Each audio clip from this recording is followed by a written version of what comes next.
Alexa, and I'm 23. Just graduated last year and just landed my first real job. I majored in communications, but ended up taking whatever I could get just to stay afloat after college. This place wasn't bad, honestly. Stable hours, decent pay, quiet coworkers. A little boring, but I didn't mind boring. After 4 years of chaos, boring felt safe. Nothing crazy, just admin work at a mid-sized office outside of town. It was one of those weird business parks off the highway, tucked between a warehouse and some dental lab. The kind of place that only exists between 9 and 5, then vanishes into the fog after dark. The kind of place where you learn everyone's name by day 3. I had gotten used to the rhythm pretty fast. Clock in, emails, coffee, awkward small talk in the hallway. There was Brian from IT, who always microwaved fish, Jamie from HR, who was way too chipper for 8 a.m., and Leslie, who always wore Halloween socks, even in May. Except her. Her name was Claudia.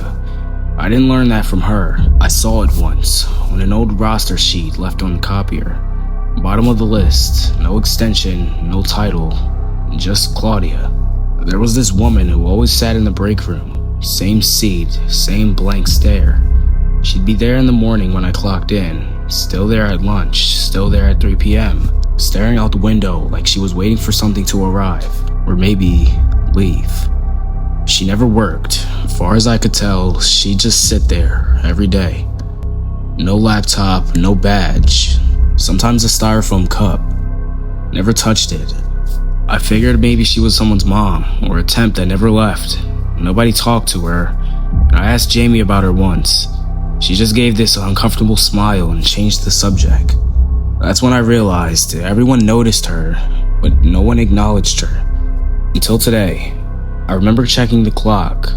12:03, right on time. I needed a break, and my inbox was a disaster. Someone had sent out an email asking who left the spoon in the fridge. I clocked out to take my lunch and walked in. She was already there, like always. Same seat, same stare, only this time, her eyes shifted as I entered. Just slightly, like she was waiting for me. I tried to be polite. I hesitated for a second, then forced a smile. It felt stupid, but something about the silence made it worse to say nothing. I said, "Hey, how's your shift going?" No response. Just stillness. No blink, no nod. Just the sound of the vending machine humming behind us. Then, without looking up, she reached across the table and slid something toward me. Slowly, like she'd been holding it for a while, waiting. A napkin. On it, written in perfect handwriting. "Don't drive home tonight." I actually laughed a little. It was so random, like something you'd see in a fortune cookie. Or a threat.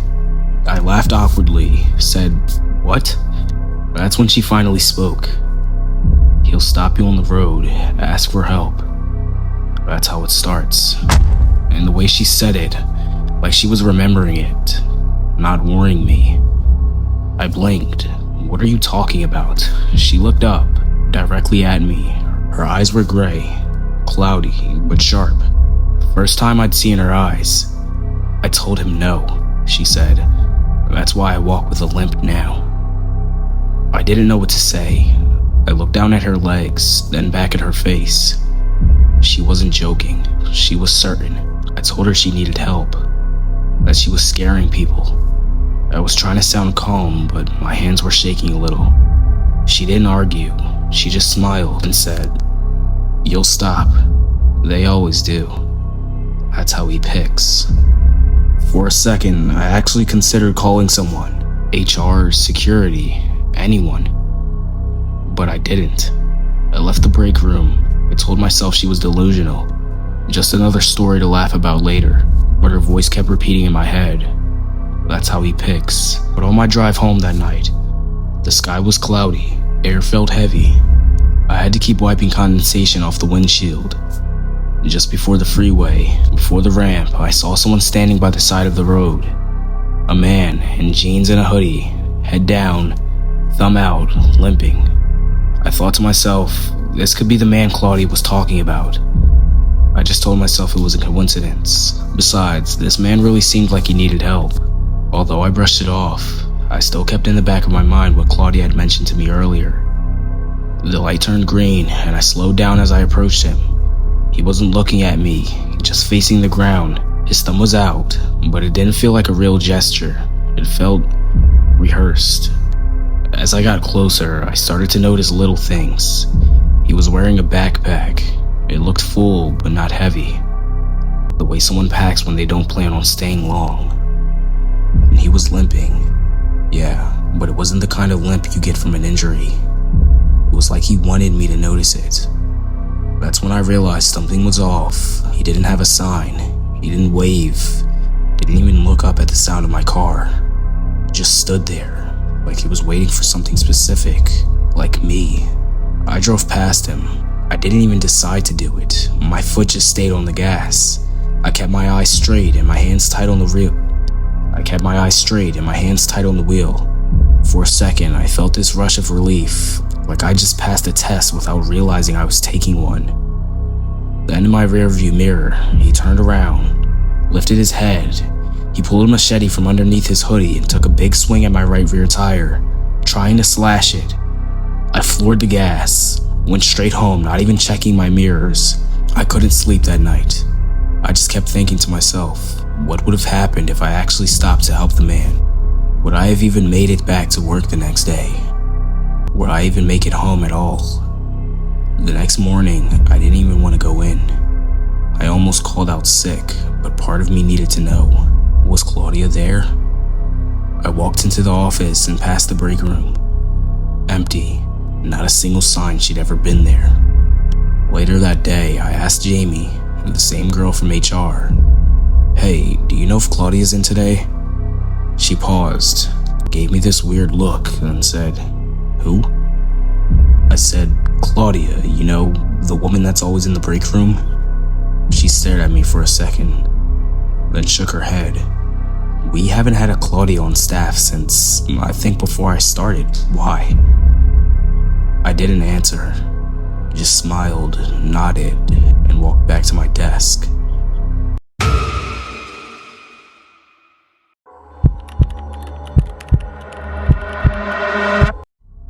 I'm a freshman at a small university in northern Ohio, majoring in computer science. Socially, I'm mid-tier invisible. Not hated, not cool, just there. One of those names professors forget mid-semester. Most nights I'm alone in my dorm, headphones in, laptop open, deadlines creeping up while I pretend to be productive. Sometimes I finish my assignments, but most of the time I just scroll, either on YouTube, Reddit, or Discord. Anything to fill the silence. My sleep schedule's been trashed since week 3. I'm usually up till 3 or 4, eyes dried and twitching, mind running on fumes and vending machine sugar. The hallway goes quiet by 11, but I like it that way. No footsteps, no door slamming, just me and the soft hum of my fan and screen. There's something peaceful about being awake when everyone else is asleep. Like the world forgets about you for a few hours, until it doesn't. It was 3:04 a.m., and I was halfway through a horror thread on Reddit when I got the notification. You've been added to a group, the Night Owls. I thought maybe it was a class group or some Discord thing I forgot about. But it wasn't from any app I recognized. A black background, white owl. It glitched every time I touched it, like it wasn't meant to be opened. I opened it anyway. Curiosity kills, I guess. Inside were 6 users, no pictures, usernames like UF820. Not one of them looked human, just placeholders. Then the messages started. Things like, "He's in, finally, don't let him leave." I froze. Before I could type anything, another message popped. A photo. It was from my dorm room, taken from inside the glass like someone had pressed the camera against the window. Same hoodie I was wearing, same lamp, same Reddit tab open. My blinds were still half down. I yanked them shut and I stood back. I typed, "Okay, who is this?" No reply. I even tried leaving the group, but there was no leave button. Not grayed out, just gone, like it had never existed. I blocked every user, then the app crashed. When it reopened, all the messages were gone, and just one left saying, we've already started. The next day, I dug deep. No app name, no traces in my app drawer, nothing in file storage, browser history, or any running processes. I even tried factory resetting my phone. The icon came back, and only one post online even mentioned it. It read, "If you're added, don't speak, don't reply, and whatever you do, don't show up." That night, 2:55 a.m., I was still awake, couldn't sleep even if I wanted to. I got a buzz, a new message. Tonight, 3 a.m., Building 12, basement, no phones. I googled it. Building 12 was the old music hall, shut down after a fire in 2018. Still boarded up. I wasn't going, obviously. Then I got a text from my own number saying, "You're going." And just like before, every other message vanished. Only that one remained. I went to my RA the next morning. I showed him everything. At first, he didn't react until I said the name, the Night Owls. He froze, looked at me like I wasn't real, then told me to delete it and walked out of the room. He didn't come back. 3 a.m. I sat in my bed, eyes on the door. No buzz, just a photo. The stairwell outside my dorm, empty. Another, same stairwell, but now someone standing at the bottom, still, holding a phone. Next photo, closer. Next, closer. Final one, they're standing at my door. It looked like me, same height, same build, but something was wrong. The smile was too wide, like it had been cut into the face. In the eyes, they weren't eyes, just glossy black circles, like camera lenses.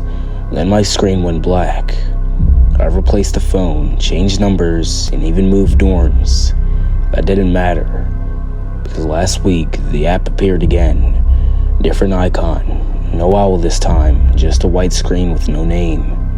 No install history, no permissions. And the first message, "Welcome back."